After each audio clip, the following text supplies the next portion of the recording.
Bonsoir à toutes et tous. On va ouvrir la séance du conseil municipal. On ne va pas forcément tout de suite démarrer l'ordre du jour. On est au mois de mars. Il y a la journée du 8 mars qui approche. Et dans le cadre de la démarche de la ville, et notamment de la mise en place de son plan d'action d'égalité entre les femmes et les hommes, il nous a semblé important de pouvoir marquer le démarrage de ce conseil par quelques expressions et par la signature de contrats que l'on fera à l'issue des expressions de moi-même et des élus impliqués sur la question de l'égalité entre les femmes et les hommes. Tout au long de l'année, de nombreux événements ponctuent la vie nationale comme la vie municipale. Et le mois de mars, je le disais, met l'accent sur l'égalité dans le cadre de la Journée internationale des droits des femmes. La municipalité de Saint-Jean-de-Bray a fixé dans ses priorités la promotion d'une réelle égalité entre les femmes et les hommes. Plusieurs événements viennent à cette période mettre un point d'orgue dans la succession des événements et des actions qui se déroulent. Parmi les événements, la réforme des retraites s'est invitée. Au grand jour, dans la rue, sont révélées une fois de plus les inégalités flagrantes de la situation des femmes dans le monde du travail. La forte mobilisation parviendra-t-elle à faire prendre conscience aux décideurs politiques qu'il existe des inégalités de genre qui, pour les femmes, se répercutent jusqu'à la retraite? Mais pour certains décideurs, le chemin à parcourir vers l'égalité est encore long. Et nous avons entendu certains sénateurs qualifier de récompense sa proposition de surcote à accorder aux mères de famille qui auront eu une carrière complète. À Saint-Jean-de-Bray, plutôt que parler récompense, nous entendons faire progresser l'égalité par l'intermédiaire d'un plan d'action 2022-2026 que nous avons voté. Identifier les enjeux majeurs, construire une feuille de route pour faire évoluer les pratiques et les mentalités, voilà notre objectif. Pour sensibiliser les agents de la ville et le grand public, soutenir le service des ressources humaines, nous recrutons 2 volontaires en service civique qui participeront à l'élaboration du diagnostic et de la stratégie à mettre en œuvre pour la conduite du projet. Ce soir, nous avons une jeune femme à nos côtés. Il y a un recrutement pour le 2e service civique qui est en cours. Nous ne partons pas de rien, des manifestations et des actions existent déjà et sont l'occasion de partager notre souci d'une véritable égalité, de la faire vivre dans les faits. Cet été, par exemple, le terrain d'aventure organisé dans le quartier du Pont-Bordeaux a non seulement rassemblé autant de filles que de garçons, mais a aussi permis à de nombreuses femmes de prendre de nouvelles habitudes en investissant l'espace pour échanger, discuter, apprendre à se servir d'outils pour acquérir plus d'autonomie et d'indépendance dans leur sphère privée. Avec Festival également, nous saisissons l'occasion de mettre en lumière les femmes et le sport. Léa Aubourg-de-Vergne en dira quelques mots après. Tout d'abord avec le spectacle Midi vous le dira de la compagnie Superlune qui parle des espoirs d'une jeune footballeuse en attente d'une sélection en équipe nationale, espoir de football féminin, et de ses inquiétudes pour l'avenir. Ce spectacle, écrit et mis en scène par Joséphine Chaffin, jeune dramaturge de talent, met en lumière les stéréotypes à ce sujet. Et ensuite, avec les championnes françaises d'exception, nous aurons l'occasion de voyager d'un lieu sportif à l'autre par l'intermédiaire d'une exposition itinérante. L'histoire de ces femmes sera mise en lumière. Elles ont marqué l'histoire du sport par leurs performances. Des performances que nous saluons aussi pour nos sportives, les locales, de l'étape, qui ont débuté à Saint-Jean-de-Bray et poursuivent ici ou ailleurs leur carrière. Karine Boucher, jeune gymnaste à l'AS Tamaris, fut championne de France de gymnastique artistique à 3 reprises et participa aux Jeux olympiques de Séoul en 1988, de Barcelone en 1992, avant de devenir championne d'Europe et vice-championne du monde de tumbling en 1998. Après avoir été professeure de sport, elle est aujourd'hui au service du sport de haut niveau régional en Bretagne. Et nous aurons d'ailleurs bientôt le plaisir de l'accueillir à Saint-Jean-de-Bray à l'occasion de la remise de son insigne de l'Ordre national du mérite. Kessia Bussy, joueuse de football professionnelle, a été formée à la SMOC, a rejoint l'USO en 2016, puis le Stade de Reims en première division féminine. Elle a joué le 18 février dernier parmi les Bleus lors du match France-Norvège du tournoi de France. Grace Guerreau, elle aussi joueuse de football professionnel formée à la SMOC, a rejoint le PSG où elle évolue toujours. Elle a vécu la première Coupe du Monde avec l'équipe féminine de France en 2012 et devenue cadre de l'équipe de France de football, se distingue avec 62 sélections et 13 buts. Au-delà de nos frontières imbrésiennes, les Panthères, joueuses professionnelles de Fleury-Loiret Handball, évoluaient depuis 2003 au plus haut niveau national, mais l'avenir du club est aujourd'hui compromis et les joueuses devront chercher ailleurs le lieu où exercer leur talent. Sans briguer des performances nationales et internationales, nous constatons qu'être femme et sportive n'est pas une sinécure. Malgré beaucoup de progrès à tous les niveaux sur le principe d'égalité et le droit de toute personne de participer aux activités sportives, le fossé entre les normes et la pratique est encore bien creux et les discriminations patentes, notamment dans les milieux défavorisés. Pourtant, le Conseil de l'Europe encourage ses États membres à inclure l'approche intégrée de l'égalité dans les politiques et programmes de sport et d'éducation physique.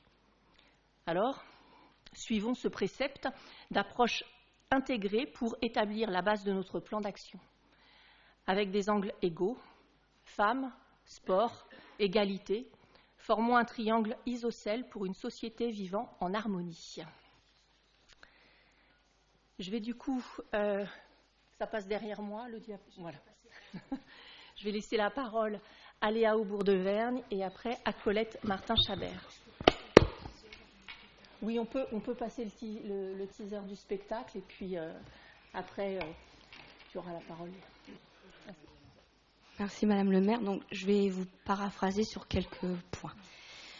Donc effectivement, on ne peut pas parler du 8 mars, on ne peut pas parler du mois de mars sans évoquer le 8 mars, Journée internationale du droit des femmes. Dans ce cadre et depuis plusieurs années, Saint-Jean-de-Bray participe à Festival. Pour rappel, c'est un festival pluridisciplinaire qui se regroupe aux alentours du 8 mars et qui regroupe 12 communes de la métropole, à l'intérieur duquel est traitée notamment la question de la place des femmes dans la société et d'autres questions sociétales actuelles comme la question des genres, la question de l'identité sexuelle. Donc, durant environ un mois, dans ces 12 communes participantes, vont avoir lieu des conférences, des spectacles, des lectures, des expositions. Et cette année, pour la 9e édition, Festival se déroule donc, elle a commencé le 27 février et elle finira le 28 mars avec la thématique autour des femmes et le sport. À ce titre, comme vous l'avez évoqué, Madame le maire, donc, il y aura l'exposition que vous pourrez aller visiter autour des championnes d'exception comme Marie-Jo Pérec sur les équipements sportifs suivants. Donc, le gymnase Marcel Joriot, la halle des sports, le stade Jérôme Fernandez, le skatepark, l'Aubrésie, le tennis, le stade Marcel Thomas, la salle Karine Boucher. Cette exposition aborde l'histoire des femmes qui ont marqué l'histoire par leurs performances. Elles ont remporté des médailles aux Jeux Olympiques, mais contrairement à leurs homologues masculins, elles n'ont pas été autant mises en lumière. Et donc, cette exposition vise à rendre hommage à ces performeuses anonymes et aussi, cette exposition encourage aussi les jeunes filles à pratiquer le sport. Par ailleurs, vous l'avez dit tout à l'heure aussi, il y a la projection le 12 mars à 17h à la salle Jean Zay du spectacle Midi nous le dira. Comme vous le savez, Saint-Jean-de-Bray s'est engagé depuis plusieurs mandats autour de la question de l'égalité homme-femme et à ce titre a souhaité désigner une personne pour travailler sur la promotion sur l'égalité. Il incombe aux collectivités d'élaborer un plan d'action égalité entre les femmes et les hommes. Et c'est à ce titre-là que Saint-Jean-de-Bray a souhaité recruter deux volontaires en service civique, aidés par l'association Unicité, Relais, qu'on remercie par le biais de M. Beaurepaire et M. Michel pour le travail collaboratif dont ils ont fait preuve et pour la présentation de candidatures de qualité. Et j'en profite également pour remercier également Pascal Fouquet, la directrice de la vie associative et de l'engagement républicain, ainsi que Véronique Le Guenel qui se trouve au fond de la salle, qui assurera le rôle de tutrice auprès des 2 services civiques. Alors, pour rappel, le plan d'action repose sur 4 axes. Le premier axe est de prévenir et de traiter toutes les formes de discrimination, des actes de violence, de harcèlement moral ou sexuel, ainsi que des agissements sexistes. Le deuxième axe repose sur le fait de garantir l'égal accès des femmes et des hommes aux cadres d'emploi, des corps et des grades. Le troisième axe vise à évaluer, prévenir et traiter les écarts de rémunération entre les femmes et les hommes. Et enfin, le quatrième axe s'intéressera à favoriser la façon dont on peut articuler la vie familiale et personnelle. Voilà, j'ai chaud, en fait. Excusez-moi. Ce plan d'action comprend 2 phases. La première phase, donc, se fera en 2023, et donc les services civiques travailleront sur l'élaboration d'un plan d'action, d'un diagnostic pour voir ce qui se fait déjà sur le territoire abrésien. Pour ce faire, il y aura des actions en lien avec les 4 axes que j'ai cités, en direction des agents. Et enfin, dans la deuxième phase, qui se fera donc de 2024 à la fin du mandat, donc en 2026, cet axe sera décliné, en fait, ces actions seront déclinées envers les Abrésiens et les Abrésiennes avec les actions qui ont été faites en direction des agents et des agentes. Voilà. Je ne sais pas si je suis très claire pour le moment. Voilà. Donc, l'objectif final, c'est que pour les 5 prochaines années, la ville de Saint-Jean-de-Bray réaffirme cette dynamique dans laquelle elle s'est engagée autour de l'égalité homme-femme. Et donc, à ce titre, Saint-Jean-de-Bray est très heureux d'accueillir Salomé de Brabant, qui est à côté de Madame le maire, et qui a été recrutée donc, il y a peu de temps et qui a pris ses fonctions le 27 février. Elle attend la deuxième personne. Donc, on lui souhaite bien évidemment la bienvenue parmi nous et on espère vivement que les 7 prochains mois qui seront passés au sein de notre collectivité lui seront très enrichissants et très formateurs. Et on est convaincu que le sens de l'engagement et le souci de l'égalité homme-femme plus affirmé dont elle nous a fait part, serviront Saint-Jean-de-Bray et les missions qu'elle accomplira. Voilà, merci à vous. Merci beaucoup. Je vais maintenant laisser la parole à Madame Colette Martin-Chabert. Merci Madame le maire. Je vais commencer par poser une question. Je vais vous surprendre. Si j'avais été un homme, m'auriez-vous posé la question ? Pourquoi dis-je cette phrase ? C'est parce que c'est la réponse faite par une jeune personne qui s'appelle Myriam à l'occasion d'un entretien d'embauche.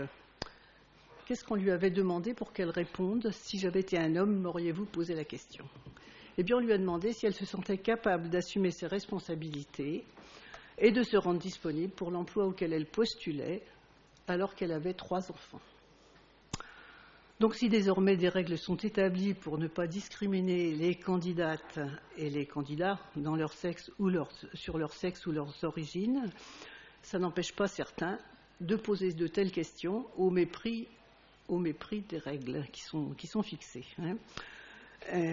Donc Myriam pourra-t-elle faire carrière, je dis bien faire carrière, et réussir dans une profession avec le handicap que représentent 3 enfants ?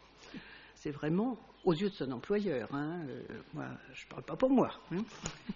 Si j'utilise le mot de carrière, c'est bien parce que dans les hémicycles, au cours des débats sur la réforme des retraites, vous y avez fait allusion, Madame le maire, les orateurs parlent non seulement de récompenses, quand ils parlent de la surcote de 5%, mais ils parlent aussi de la carrière complète des femmes.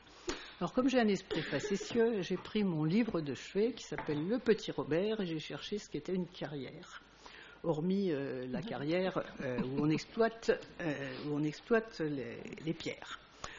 Eh bien, il y a aussi un mot carrière qui vient de l'italien carriera. Rassurez-vous, je ne vais pas vous faire un cours sur le mot, mais ça va. Voilà, il y a quelques lignes. Le chemin de char, carriera, le chemin de char. Et du latin carus, le char. Bon, quel est le rapport avec la carrière, l'emploi? La carrière était l'arène, la lice pour les courses de chars. Nous y voilà. Puis cela signifiait laisser le champ libre. On donnait carrière à un cheval, par exemple, ou encore, comme l'écrivait Flaubert, on donnait carrière à ses vices ou à ses vertus. Par extension, la carrière est devenue la voie où l'on s'engage, on s'approche là, la voie où l'on s'engage, comme par exemple la carrière de la gloire. Enfin, le mot carrière est utilisé pour parler du métier, de la profession qui présente des étapes, une progression. On fait le choix d'une carrière, on embrasse une carrière, le cadre a un plan de carrière, il fait carrière et réussit dans la profession, il fait une brillante carrière. Je leur ai dit ce mot carrière. Voilà.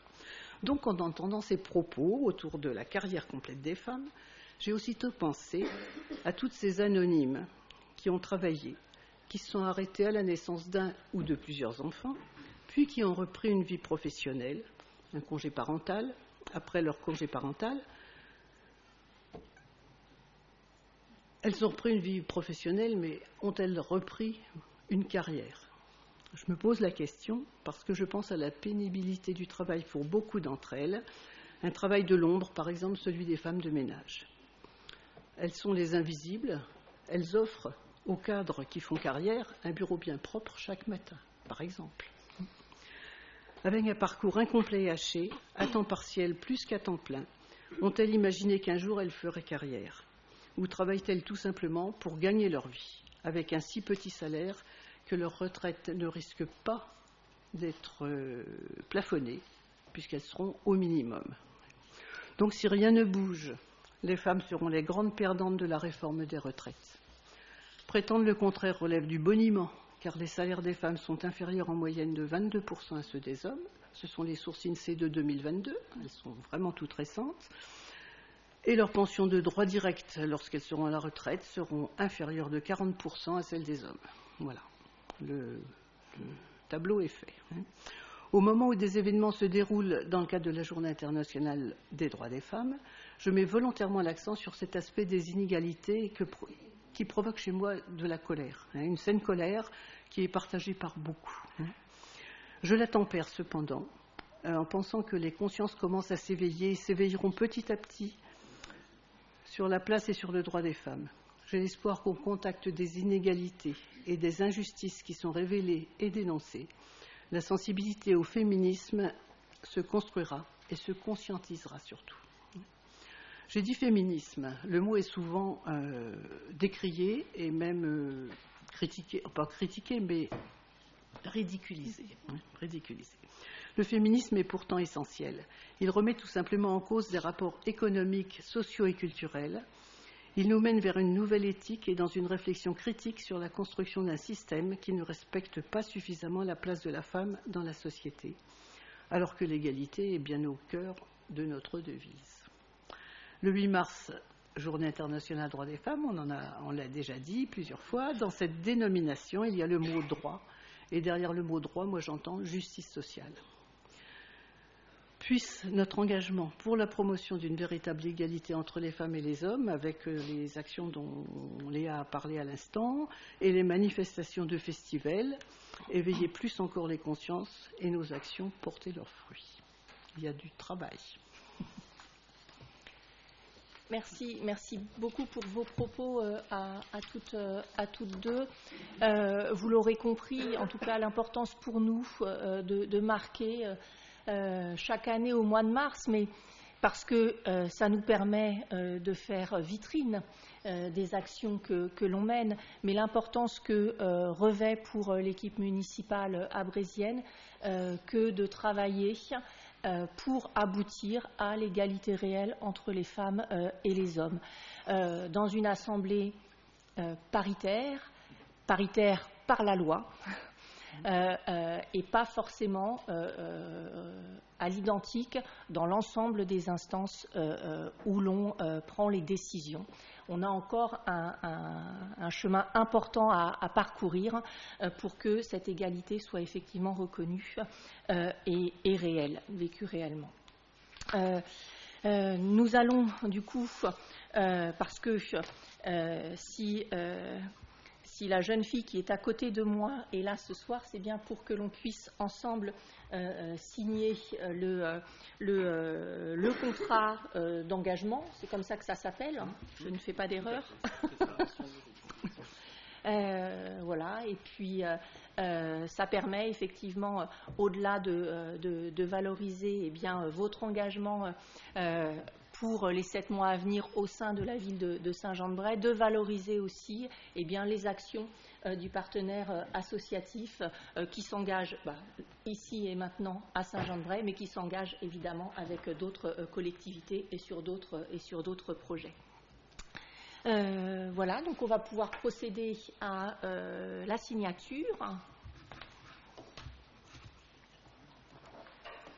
Alors, moi je suis là. C'est ça. Vous êtes là. Et là vous êtes là, hein, c'est ça. Là, vous avez signé, le volontaire, c'est... Allez. Et en même temps, on regarde et on sourit. C'est le principe.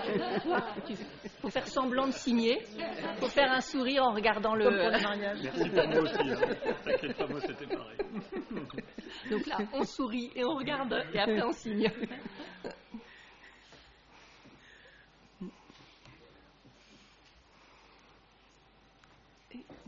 C'est tout bon?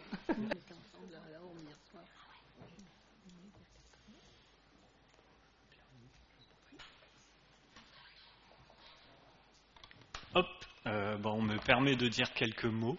Il y a beaucoup de choses qui ont été dites.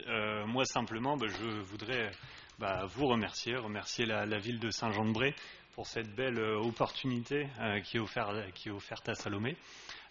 Donc nous, c'est quand même un travail de longue haleine de faire connaître le dispositif service civique, de mettre en place les missions avec les partenaires, de mobiliser des jeunes sur ces missions. Et on est très content d'apporter justement notre pierre à l'édifice de ce beau projet. On est très fiers. On souhaite vous montrer que ce service civique sera un tremplin à la fois pour Salomé et à la fois pour votre projet et pour votre ville. Des études qui sont apparues il n'y a pas très longtemps ont prouvé qu'une collectivité qui s'engageait dans l'accueil de volontaires en service civique voyait sur le long terme un euro qui est investi au départ du volontaire était 3 euros qui revenaient à la collectivité à la fin du volontariat. C'est-à-dire que la volontaire, après, nous en tout cas, ça va être notre but, va devenir un agent économique de la collectivité, va trouver un emploi et va consommer sur la collectivité. Donc c'est aussi important pour nous que cet engagement, nous, notre objet social, soit aussi derrière important pour la ville et porteur de sens. Voilà. En tout cas, je voudrais aussi remercier Benjamin qui a fait un très beau travail et qui œuvre tous les jours justement au développement de cette belle mission qu'est le service civique. Et merci encore, en tout cas, de nous faire confiance sur ce projet-là. Merci. Merci à vous. Merci à vous. Alors, je vous disais tout à l'heure, bienvenue. Voilà. Donc, je vous remets 2-3 petites choses. Voilà. Pour votre arrivée. Merci. Merci à vous. Et puis, à se croiser la prochaine. Oui. Voilà.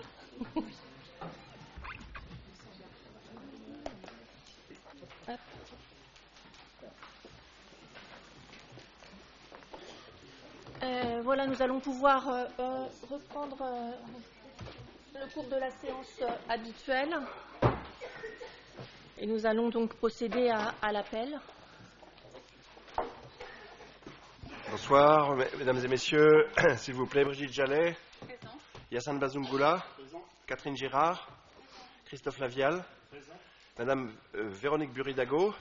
Présent. Frédéric Chéneau. Présent. Colette Martin-Chabert. Patrick Lalande. Franck Fradin. Présent. Maxime Villouin. Présent.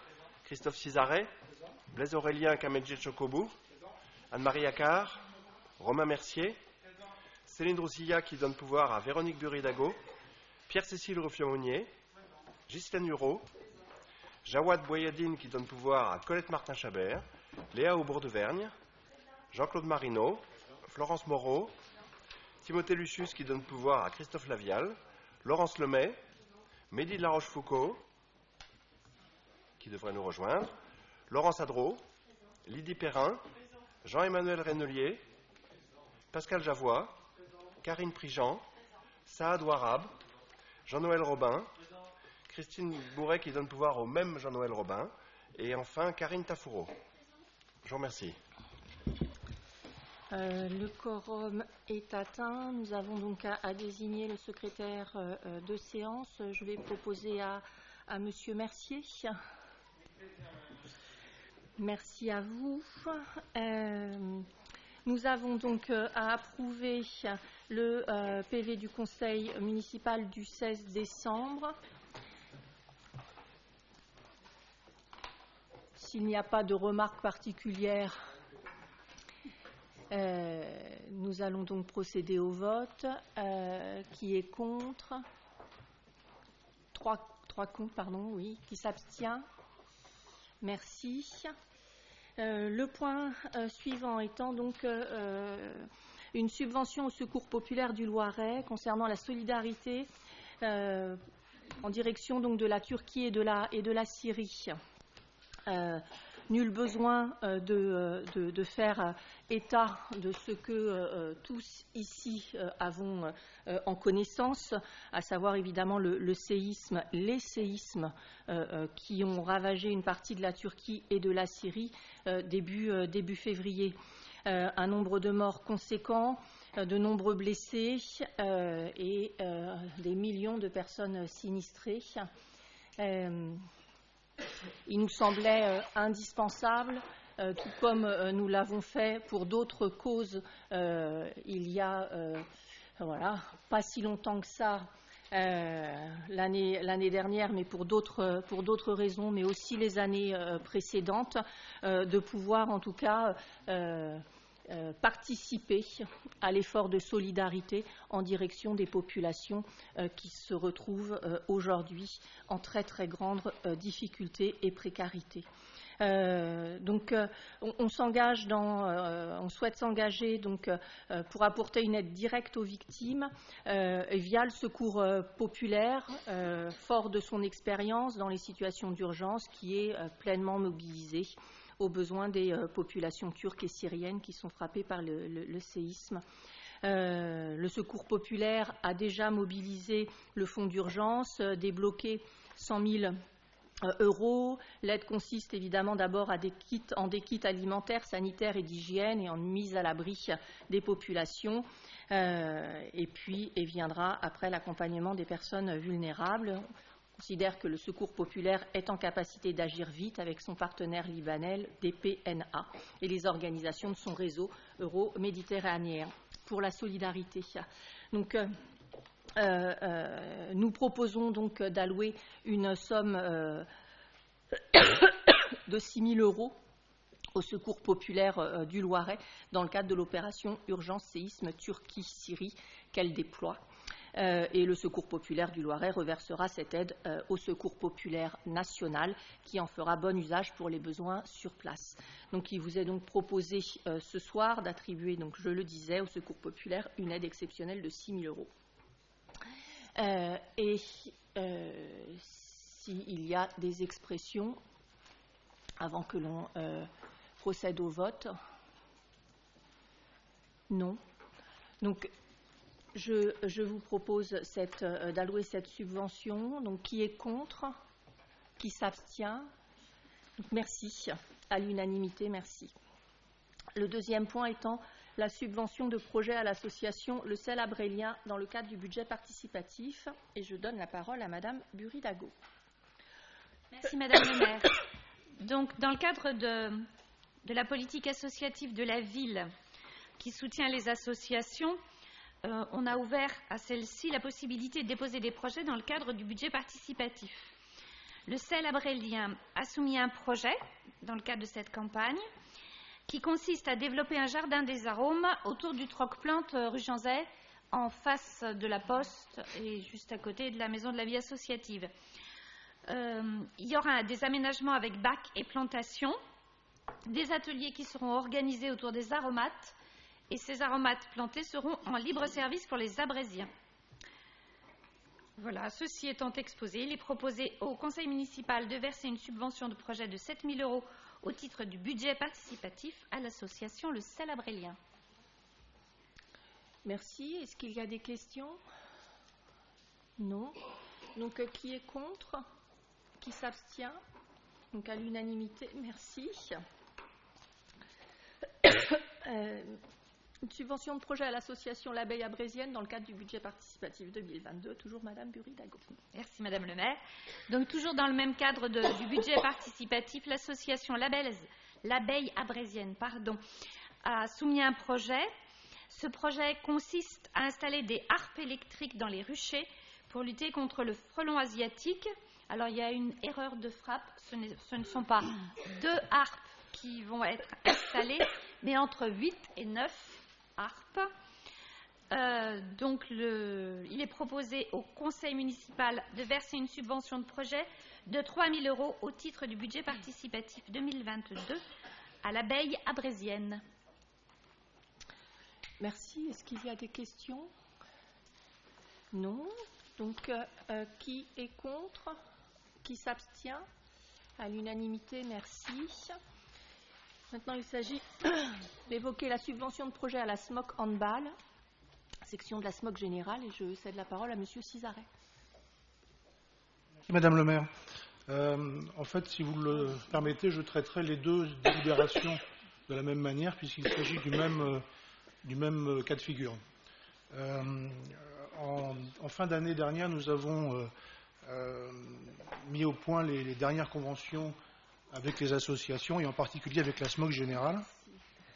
Et les sections de la SMOC générale judo et handball avaient une convention tripartite entre la ville, la SMOC générale et ses sections.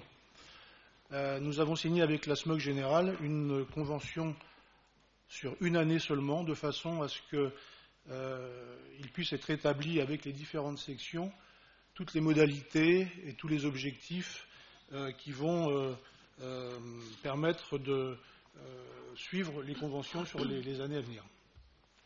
Et donc, afin de ne pas pénaliser ces 2 sections qui auraient eu, si les conventions avaient été maintenues en l'état, ces sommes, nous proposons de les verser cette année exceptionnellement en subvention de projet. Donc la subvention, la SMOC générale a été maintenue au même niveau qu'en 2022, et la subvention Promosport au titre des conventions dont bénéficiait la section SMOC Handball a disparu avec la refonte du cadre partenarial. Donc nous proposons d'attribuer à la SMOC Handball, section de la SMOC générale, une subvention de projet de 4 700. Ce montant est identique à la subvention des années précédentes, comme je le disais. Elle se décompose comme suit, au titre des résultats et du niveau de pratique du club, 4 200 € pour la nationale 3 féminine et 500 € pour la prénationale masculine pour la saison en cours. Après avis favorable de la commission compétente, il est donc proposé au conseil municipal de verser cette subvention de projet de 4 700 € à la SMOC Handball, section de la SMOC générale. Cette dépense sera imputée au chapitre 800 860 657 48 213 106.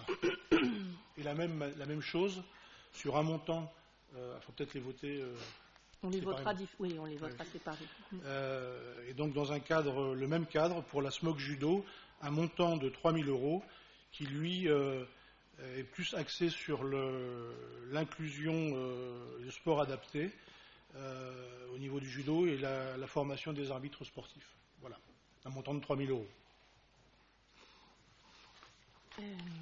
Merci. Est-ce qu'il y a des remarques ou des questions? Madame Prigent. Merci Madame le maire. Bien évidemment, je vais soutenir ces 2 délibérations puisqu'il n'est pas question de pénaliser ces 2 associations sur leurs bons résultats sportifs et du coup sur les fonds qui y sont attribués et que tout sera régularisé effectivement en fin d'année dans le cadre de la convention globale de la SMOC générale. Je voudrais juste réattirer l'attention, je l'avais déjà fait en commission et je tenais à le faire ici, que lorsque la convention sera reconduite en fin d'année, c'est de regarder d'un petit peu plus près le montant des fonds propres de la SMOC générale, qui s'élève quand même à plus de 450 000 euros. Alors certes, il faut toujours avoir un trésor de guerre pour pouvoir parer à des périodes ou des contextes difficiles. Néanmoins, je pense que ça mérite d'être quand même un petit peu regardé. Merci. Vous avez raison, j'imagine qu'en commission, on vous a indiqué que c'était ce qui était fait et qu'il y avait une vigilance particulière, quand évidemment, pas seulement pour la SMOC générale d'ailleurs, mais pour toutes les associations, une vigilance quant à ce dont disposent les associations sur des comptes épargne, voilà, qui leur permettent effectivement de pouvoir mettre en place des projets sans avoir forcément systématiquement de grosses subventions. Mais l'objectif de la collectivité est bien d'être au plus juste des besoins des partenaires associatifs, évidemment de ne mettre aucune structure en difficulté, mais de permettre à des associations qui auraient plus de projets de pouvoir peut-être bénéficier de plus de subventions quand certaines auraient moins de projets et du coup pourraient bénéficier d'un montant un petit peu plus léger, allégé en tout cas, s'ils ont par ailleurs effectivement de quoi pouvoir subventionner, en tout cas financer leur projet. Donc oui, il y a une attention particulière et c'était bien le cadre, vous l'avez compris de toute manière, de ce nouveau cadre de convention avec les partenaires associatifs. Merci. Donc s'il n'y a pas d'autres questions, on va procéder au vote. Donc concernant la subvention de projet à la SMOC handball, qui est contre, qui s'abstient, à l'unanimité, merci.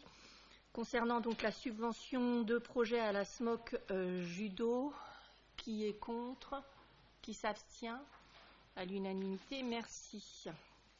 Nous passons maintenant donc à la subvention de projet à l'association l'Amicale scolaire abrésienne d'Antan. Et je laisse la parole à Monsieur Ruffiot-Monnier. Merci Madame le maire. Donc l'association amicale scolaire abrésienne d'Antan a pour objectif de recréer un tissu social autour des souvenirs scolaires communs aux adhérents. C'est un événement important dans la ville puisqu'on construit l'avenir sur le passé. Donc c'est très important.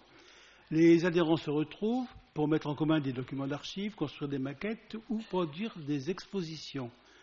Et la ZA nous a sollicité pour soutenir son projet d'exposition autour du commerce et de l'artisanat, d'autrefois à Saint-Jean-de-Bray. Alors pour ceux qui étaient à Talent d'Assaut, ils ont déjà pu observer et examiner cette exposition, puisqu'une partie de l'exposition était présentée. Et elle était très intéressante. Donc ce projet comprend, en sus de la création de ces panneaux d'exposition, la volonté de proposer l'exposition lors de différents événements de la ville, des associations, des écoles ou des comités de quartier et vraisemblablement aussi de certains commerces. Cette exposition peut être scindée afin de s'adapter au lieu et au quartier, donc on peut l'exposer partout où on nous la demande. Bravo. Donc l'ASA sollicite une subvention de 500 € sur un projet initial du projet de 780 €, auquel il sera nécessaire d'ajouter des sommes pour renforcer les panneaux pour qu'elles puissent se déplacer dans tous les lieux où elle sera présentée. Après avis favorable de la commission compétente, il est proposé au conseil municipal de verser une subvention de projet de 500 € à l'association amicale scolaire abrésienne d'Antan. Merci. Est-ce qu'il y a des remarques? Non. Donc, qui est contre? Qui s'abstient? À l'unanimité, merci. Nous avons maintenant à voir les subventions des projets des écoles de Saint-Jean-de-Bray. Et je laisse la parole à Monsieur Bazungoula. Merci Madame le maire. Chaque année, les écoles présentent des projets pédagogiques. Ces projets sont examinés avec l'éducation nationale et permettent ainsi aux écoles maternelles et élémentaires de pouvoir faire bénéficier à nos enfants sur la commune de nombreuses manifestations. En général, on retient avec l'éducation nationale comme critère d'attribution ou de validation de projets plutôt les projets qui concernent le maximum d'élèves, le maximum d'enfants, des projets transversaux. Ainsi, ces projets permettent à nos élèves sur la commune de profiter de nombreux événements culturels. Je pense là aux jeunesses musicales de France, au cinématernel. Aussi, on a inscrit au budget la somme de 15 000 €, permettant par exemple aux 4 classes maternelles de Louis Petit de pouvoir aller au GMF et au cinématernel pour un montant de 1 060 €. Pour la maternelle de Courtilloison, les 605 € vont permettre à 3 classes de Courtilloison de se rendre à Beauval. Et c'est un très très beau projet qui a été retenu par l'Éducation nationale et par nous-mêmes. Pareil, les 120 élèves de l'école Louise Michel maternelle pour 1 030 € vont pouvoir aller au cirque. Château Fouché a retenu un projet sur la biodiversité, donc sur le vivant et le développement durable, pour une somme de 920 €. 540 € sont attribués à l'école maternelle Paul Langevin et permet ainsi de conduire des projets sur la danse, par exemple. Et du théâtre pour l'école élémentaire à hauteur de 2 685 €, 1 180 € avec un projet assez innovant sur l'équitation et la sécurité routière pour l'école primaire Galwedec. Pour Jacques Prévert, je mettrai en avant plutôt la visite qui est prévue à Chambord, où les enseignants vont conduire le maximum des enfants de Jacques Prévert à Chambord, et la ville contribue à hauteur de 1 510 €. Et pour Louise Michel élémentaire, c'est 2 175 € avec, entre autres projets, un déplacement sur Guédelon pour voir l'évolution du château de Guédelon, 300 € pour l'école primaire Jean Zay et 1 295 € pour l'école primaire Anne Frank. Là, c'est plus les GMF. Et enfin, 1 700 € pour l'école Louis Petit élémentaire. Donc tout ceci représente une somme de 15 000 €. Je tiens à dire que c'est exactement la même somme qu'il y avait au budget l'année dernière. Et donc dans ce moment assez contraint, c'est un effort que la commune fait pour maintenir ses projets pédagogiques. Et donc après avis favorable de la commission compétente, il est proposé au conseil municipal d'autoriser le versement des subventions aux coopératives scolaires, comme indiqué donc dans le tableau ci-dessus. Merci. Est-ce qu'il y a des questions ou des remarques? Non. Eh bien, nous allons pouvoir procéder au vote. Redire que, comme l'indiquait M. Bazungoula, l'enveloppe est, au regard peut-être de ce qui est fait dans d'autres communes importantes, parce qu'ici nous ne comptabilisons pas ce qui est mis en place par ailleurs par la collectivité en direction des écoles, à savoir les spectacles publics culturels auxquels les écoles vont, la démarche de sport dès l'école qui amène effectivement des activités supplémentaires sur le temps scolaire. Ce ne sont ici que 2 exemples parce qu'il y a des moyens conséquents mis en place par tout un tas d'autres services de la collectivité en direction des écoles que l'on ne retrouve pas là forcément en numéraire, mais en temps et investissement agent sur les autres services qui travaillent en direction des écoles. Donc je soumets aux voix. Qui est contre? Qui s'abstient? À l'unanimité, merci. Il s'agit maintenant de parler de la mutualisation des achats avec l'ajout de famille d'achat à la convention de groupement de commandes pluriannuelles placée avec Orléans Métropole, le CCAS d'Orléans et les communes de la métropole. Je donne la parole à M. Lavial. Merci Madame le maire. Tout est dans le titre.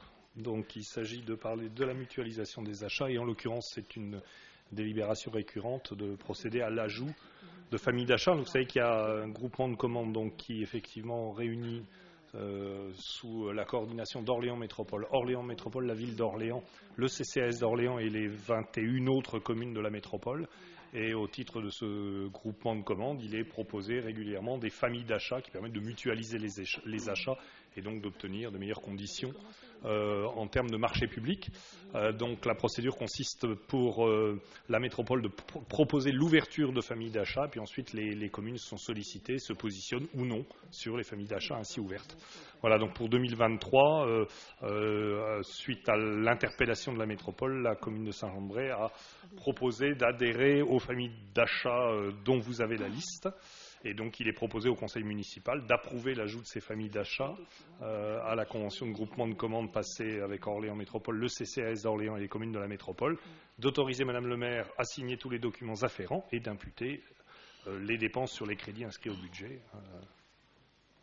Voilà. Merci. Est-ce qu'il y a des questions? Monsieur Renelier. Oui, Madame le maire.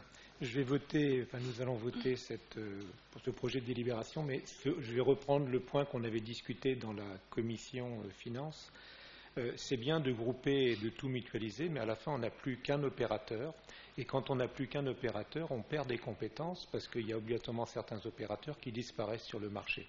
Donc, grouper, c'est bien, mais il y a des limites au groupement. Il faut maintenir des allotissements vers différents opérateurs. Alors, je sais qu'en ayant discuté en commission qu'il y a des possibilités techniques dans la commission pour le faire, donc peut-être que M. Lavière nous donnera la réponse ou vous-même.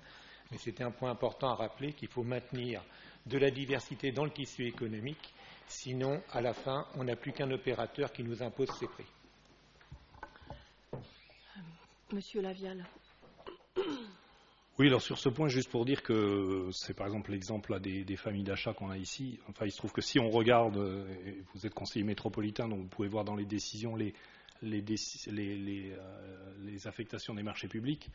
Pour le coup, on ne se retrouve jamais dans cette situation-là. Enfin, c'est pas spécialement d'ailleurs sur les groupements de commandes de ce type-là avec les 22 communes qu'on se retrouve dans des situations où il y a des questions concurrentielles. Donc voilà, ce risque que vous soulignez n'est pas avéré. Ça a quand même par ailleurs toute une série d'avantages. D'abord, ça permet effectivement précisément de mettre davantage en concurrence parce que sur des marchés un peu plus importants, vous avez davantage d'entreprises qui se positionnent en général que lorsque les marchés portés par une seule commune, qui serait par exemple la nôtre, peuvent ne pas intéresser parce que le volume de vente n'est pas suffisant. Donc en fait, l'effet joue parfois dans l'autre sens. Ça a aussi l'avantage pour la collectivité de ne pas avoir à porter le suivi, le lancement, la coordination du marché, puisque c'est Orléans Métropole qui s'en occupe. Par ailleurs, il se peut que sur l'ensemble des familles d'achat qui sont proposées par la métropole, la commune choisisse de ne pas se positionner. Alors ça peut être pour les raisons que vous évoquez, pour d'autres raisons qui peuvent consister, par exemple, dans le fait que la commune préfère le faire en direct parce qu'elle trouve son intérêt, parce que le positionnement du produit en question n'est pas celui qui est recherché par la municipalité. On a eu l'occasion lors de la dernière commission, par exemple, d'évoquer les vêtements de police, qui est une des familles d'achat ouvertes par la métropole, et où la collectivité a choisi de ne pas adhérer au groupement de commandes et de passer son marché en direct, ce qui représente donc une série de coûts parce qu'il faut que les services montent eux-mêmes les rapports d'analyse des offres, montent la consultation des entreprises, conduisent les marchés. Et donc voilà, à chaque fois c'est un arbitrage entre les coûts qu'implique le lancement d'un marché en propre et puis effectivement l'intérêt ou le coût que peut représenter le fait de ne pas avoir quelque chose de tout à fait adapté. Voilà, donc on avait fait ce choix-là. En l'occurrence d'ailleurs de mémoire, sur l'ensemble des familles qui sont proposées à cette occasion, il y a 2 familles sur lesquelles nous ne nous positionnons pas, et nous positionnons sur toutes les autres. Enfin, en tout cas, soyez rassurés, nous sommes vigilants. C'est vrai au niveau de la métropole comme au niveau de la commune sur effectivement le fait de maintenir la concurrence sur les marchés publics. C'est à la fois l'intérêt, j'allais dire, collectif, c'est l'intérêt pour les finances communales ou de la métropole, et en particulier le service commande publique de la métropole est très attentif à la manière d'allotir par exemple ces marchés. Donc il se peut que sur certains segments de marché, je pense par exemple aux marchés de travaux publics, mais qui ne sont pas des marchés, pour le coup, qui relèvent du groupement de commandes, mais que sur les marchés de travaux publics, où on sait qu'il y a des gros opérateurs, le fait d'avoir des marchés globaux de métropole peuvent conduire à une espèce de partage du marché. Alors ensuite, il y a le code de la commande publique autorise toute une série de leviers, par exemple l'allotissement territorial. Vous lancez le marché et puis vous dites bon, très bien, on allotit en 4 ou 5 lots, Orléans plus les 4 points cardinaux en gros, et puis les entreprises se positionnent et une entreprise ne peut pas avoir plus de 2 lots sur les 5 par exemple. Voilà, et donc après il y a des systèmes qui permettent de maintenir et de servir, et en l'occurrence si vous faites ça, vous pouvez même aller au-delà des 3 gros. Donc voilà, il y a systématiquement une attention qui est portée là-dessus. J'ajoute d'ailleurs que dans les commissions d'appel d'offres, alors c'est notamment le cas c'est en l'occurrence le cas de la commission d'appel d'offres de la métropole, la direction de la concurrence est représentée et est particulièrement vigilante lorsqu'il s'agit de gros marchés à ce que les conditions de la concurrence soient effectivement respectées. Merci pour ces compléments d'information. S'il n'y a pas d'autres questions, je procède au vote. Qui est contre ? Qui s'abstient? À l'unanimité, merci. Nous avons maintenant à désigner un représentant au sein de la commission de suivi du site pour les établissements de dépôt de pétrole d'Orléans, qui se situe à Saint-Jean-de-Bray et à Semois. On est dans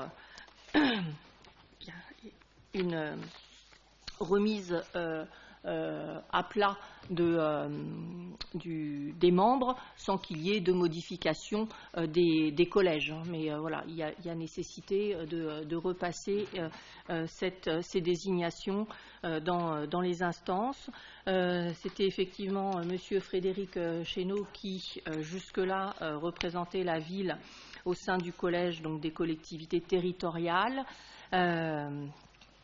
Et il est proposé que, en tout cas moi je fais la proposition que ce soit de nouveau M. Frédéric Chéneau qui représente la collectivité au sein du collège donc des collectivités territoriales pour cette commission de suivi du site DPO. Et je la soumets aux voix. Qui est contre? Qui s'abstient? 3 abstentions. Merci. Vous avez l'état des décisions. Est-ce que ça, Monsieur Lavial?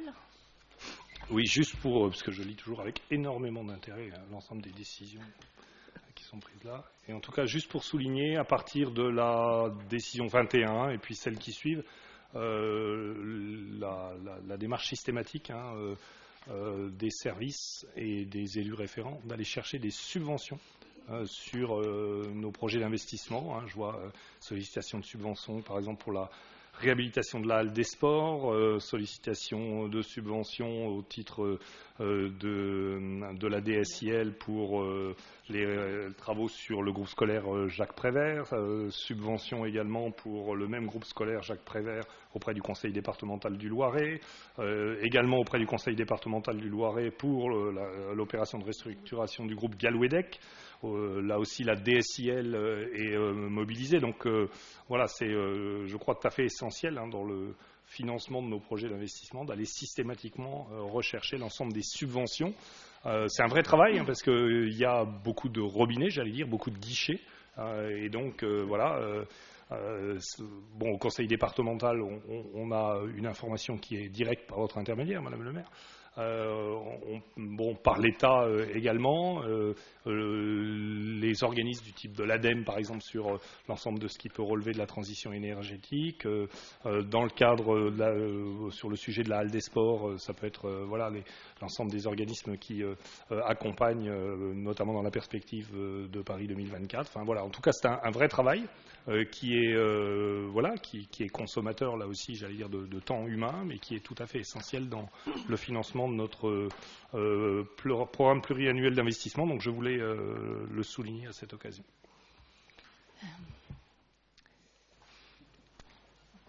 Merci pour ces précisions. Et s'il n'y a pas d'autres questions, je vous propose de nous réunir le 7 avril prochain, lors de la prochaine séance du Conseil municipal et vous souhaite donc à toutes et tous une belle soirée.